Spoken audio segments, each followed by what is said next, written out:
Welcome back to the channel.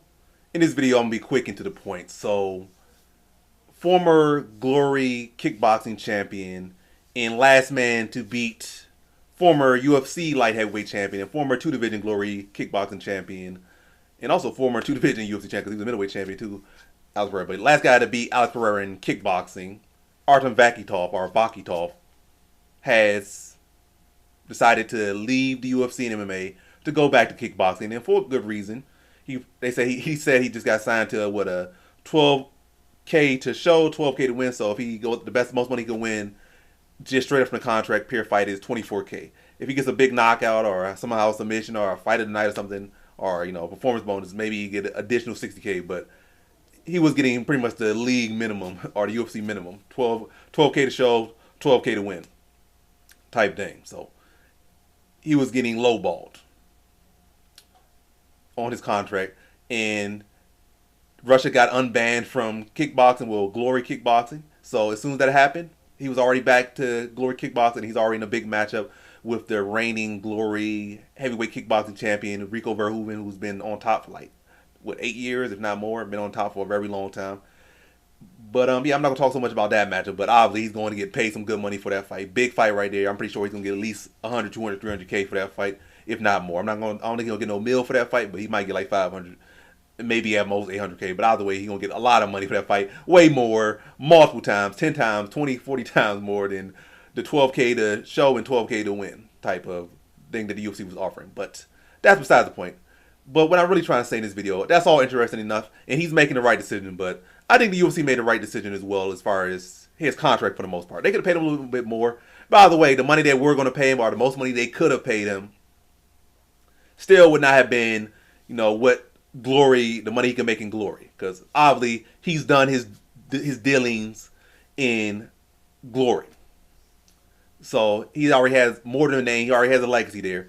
In MMA, he just had a storyline with Alex Pereira. That's really it.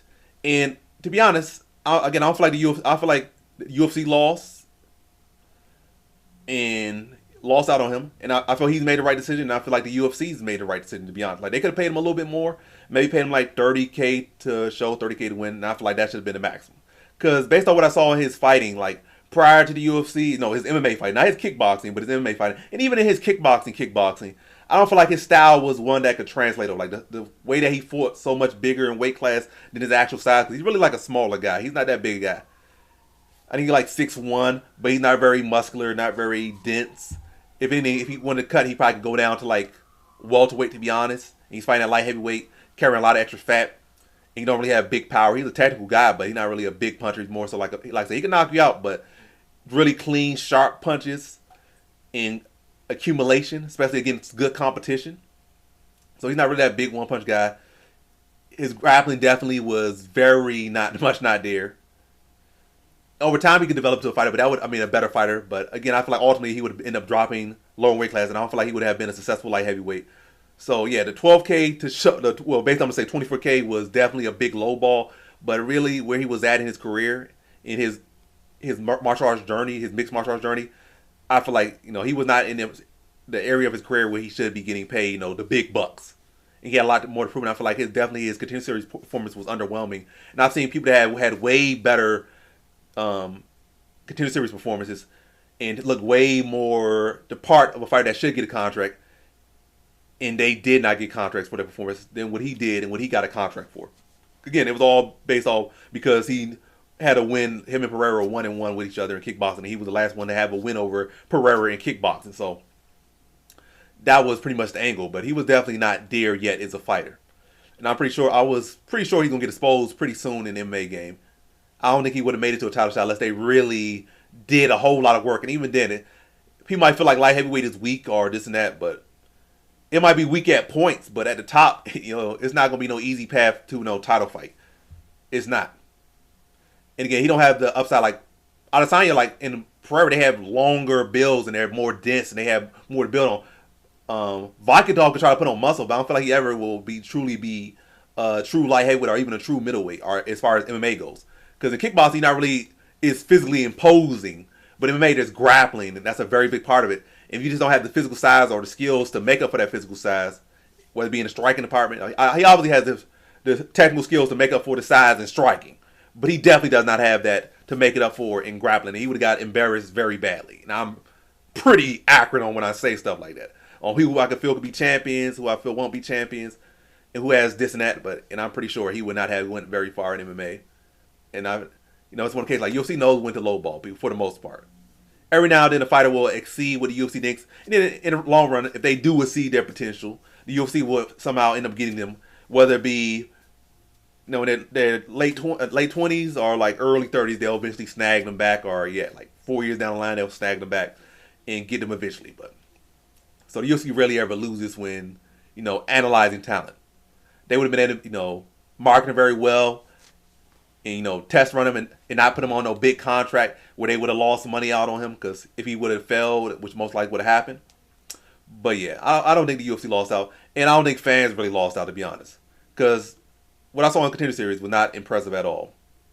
He was getting touched way too much. The physical strength didn't look there. The technical defensive grappling did not look all that great, and he was pretty much fed a give me opponent. Like even with a fed opponent, like a layup, he was choking in layup. He ultimately did what he had to do, but he was choking very badly against the layup. And again, will never have the physical build to really, the physical build upside that Pereira. Obviously, look at Pereira. Like, he could cut a lot of weight, but Pereira's like 6'4", 6'5", naturally very strong. Already been training MMA, with Anderson Silva, Glover, and these people for years. He might have been competing in MMA like consistently. He did compete years back, but he was already in the works, like training with these guys in their training camps and already thinking about it for years. And also, he just had the physical upside, plus he had more MMA experience. But like again, Pereira, has the physicality and innate talent naturally to be able to grow and be a light heavyweight, be a middleweight. Adesanya, to be a middleweight. And really, at this point, he already been training. And Adesanya wasn't like a quick, process. Like, he took his time. He had like 20 fights before he came into the UFC. So, Adesanya was more work. Pereira was a lot of work behind the scenes. And then took a couple fights and then this flourished. Where Adesanya, like, he might have got to UFC and went quick, but he had like 20 fights before he got to UFC. Whereas Vakhitov, he didn't have he don't have the physicality of either guy. The physicality, the natural build, the gifts, the physical gifts that other guys have. He has the technical skills in the striking department and experience there, but that's all he has. So just having that alone wasn't going to shape him up to be a very good light heavyweight, no matter what nobody tried to say about no weight class. Oh, it's this, it's that. He would have cut out. He would have better sets at welterweight, but then again, the guys would have been more technical at welterweight, quicker at welterweight. Maybe not the technical skills of striking that Adesanya and Pereira have, but they would be quicker, because they're smaller, better grappling, and their physicality still would be probably stronger than them, because they're grappling all day and been grappling and training BJJ wrestling for decades. So if he's still going down there, he would have issues. Yeah. He probably could be like a Roundtree, who's just a one-dimensional striker. Maybe put off Wendell Uberg, but Blachowicz probably would have took him down. Rakic took him down, dominated him.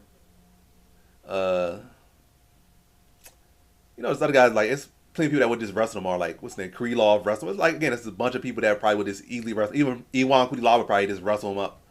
Johnny Walker low-key might be able to wrestle him up, but he probably would get chinned. But yeah, there's plenty of people that I'm not even naming that probably would have just wrestled him up even 2 years into his career, and he would ultimately just had to probably cut down to middleweight and probably try to bulk up at middleweight to really try to have any success.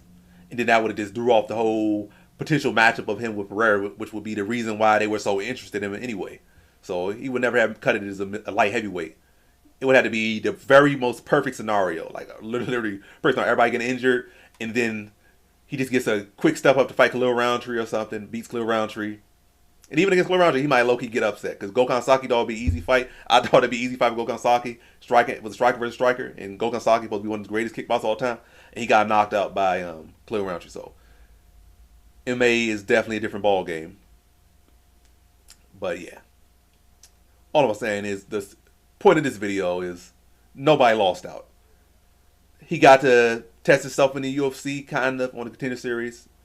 Really was not at all impressive, to be honest. Wasn't going to go anywhere at light heavyweight. The match that he won, it probably wasn't going to happen. Maybe with Pereira losing to Ankalaev, maybe they could have just made that matchup quicker. And maybe he could have got that money fight. They could have negotiated a better contract, maybe. But even then, they were like, probably would never make that matchup right after that because they probably wouldn't want Pereira potentially the stocks to drop that bad. Like, you know, you lose to your title after being a big star, and then maybe lose the rematch, and then you fight a guy who last beat you in kickboxing, maybe lose a boring technical kickboxing matchup to him in MMA or something, or maybe you somehow get flash KO'd or something, and then your stock is completely gone for a guy that could easily get wrestled up by some mid-tier light heavyweights, mid-tier middleweights, and even some bottom-tier welterweights if he cuts all the way down to welterweight. And then you just like risk messing stocks up, losing that. So, yeah. Just really think about all in all, it's like the chance of really building into a great, a standout light heavyweight was never really high potential. It might have been one of those fights where they could just jump into a title shot and gave, when Pereira was on the steaming roll, like he would have got past Anchor Live and, got past another guy, and then the John Jones fight wasn't there, and in the heavyweight division was, packed up. Then maybe one of the matches they just bring him up and, he could avenge his loss in a title fight. That would have made a lot of sense. But again, the stuff really just wasn't adding up. It was a lot of need this to happen, need that to happen. In all, it's the fact of the matter. I say with high confidence, Vakhitov was never going to be no great light heavyweight. There was still always going to be a lot of people that could beat him at that weight because he's just too weak, too weak and unskilled in the grab. Like overall, just a weak guy. And then in the grappling department, just you don't have the strength, physicality, and don't have the tactical skills to make up for it. And very susceptible against exposed. And now you go back to kickboxing in a fight that I think he might get beat up bad in as well against Rico Verhoeven, who's a very big heavyweight and has tactical skills. Yes, Vakhitov being a smaller man and very skilled at that, it will probably be quicker, more technical. But it seems like a fight Verhoeven should be able to dominate. But we'll see. I think it'll be a good matchup. And obviously he's going to get paid a lot more than he ever would have got paid in the UFC, unless he got the golden ticket for the Pereira matchup. But yeah. I don't know if I'm going to be tuning in, but I'll probably watch the replay of that. I'm not so interested in that matchup. But either way, everybody wins. The UFC don't lose nothing. I'll say that for sure. UFC definitely does not lose nothing by not keeping Vakhitov. And Vakhitov, once again, pockets definitely get stuffed a lot more by going back to kickboxing now that the Russia ban is over. And he gets that title fight, super fight of sorts against Rico Verhoeven. And Verhoeven pretty much beat every other heavyweight that's relevant right now. So now he's fighting light heavyweights or, something like that, basically. So the guy reached down to give him matchups, but it'll be interesting enough. I don't think it's interesting enough for me to tune in live or pay for it, but I'll definitely be checking out for the replay. But what are y'all thoughts? Y'all think Vakhitov would have actually had potential to turn into a good light heavyweight or a good middleweight, or you just feel like what I'm saying? You feel like he had a very low ceiling and he had to have very preferential matchups to, get by. But yeah, let me know your thoughts. How you feel about the Russia ban? How do you feel like the Russia unban? And how do you feel about Vakhitov versus Verhoeven? But yeah, let me know how you feel in the comment section below. But that has been the video. Thanks for watching. Like, comment, subscribe, and come back for more videos. Peace out.